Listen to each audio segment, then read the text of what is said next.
My prayer, my hope, is we continue to believe our best days are ahead of us.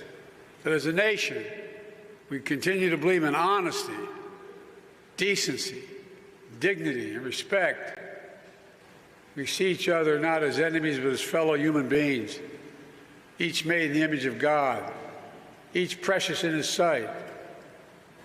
We leave no one behind. We believe everyone deserves a fair shot. We give hate no safe harbor. Together we believe in America. That's my prayer, to remember who we are. We're the United States of America. There's nothing, and I mean this sincerely, nothing beyond our capacity if we act together. But we had tremendous success on The Apprentice, and when I ran for president, I had to leave the show. That's when I knew for sure I was doing it.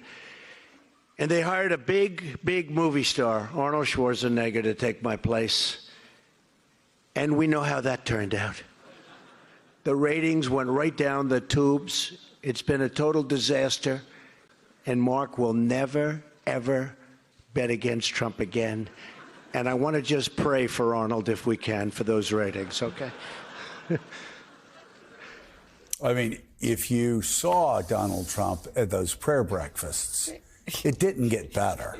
No. Like, it wasn't like he did that, joked, and then said, I want to talk to you today about the Sermon on the Mount and how it informed. No. Well, he can't. He can't, because he does, exactly. But, there is such a huge difference there, Willie, and it's just so obvious. And again, it's so crazy that, I mean, I know people, obviously, that have been going to the prayer breakfast for decades, and it's an important part of their lives, and they just said it was a nightmare for those 4 years because it was Donald Trump. It was all about Donald Trump.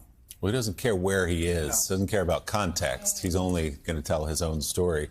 It's also one of the amazing stories of the last 8 years, which is rising evangelical support for Donald Trump, despite everything we know about him personally, despite everything we know about his policies, despite his character, the way he treats and talks about people, that is one of his strongest bases of support as white evangelicals. And this infects culture, not just culture of the evangelical church. This infects culture of America, where we talked about it before, Elise, where younger boys see their parents praising, idolizing a man who has been found guilty or found liable of sexually abusing a woman, of defaming a woman, that a judge said he raped, a guy that's bragged about sexual assault on the Access Hollywood tape, a guy that does illegal payoffs to porn stars at the height of a campaign and then insults her as a horse face, a guy who regularly just trashes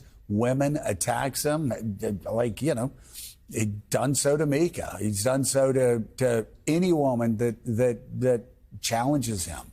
And that's what these families who are idolizing Donald Trump, and it's straight out of Jeremiah, and worshiping idols, they've become worthless. They do that, and they try to justify it on some grievance. And they don't even see in their own household what their kids are seeing in them. A mother and a father who claim, to be children of God, who are worshiping, praising, and idolizing a rapist. It shows, though, the deeper problem that's going on within the Southern Baptist Church, the sexual abuse scandal that they just let go for so many years, and they finally, started reckoning with it.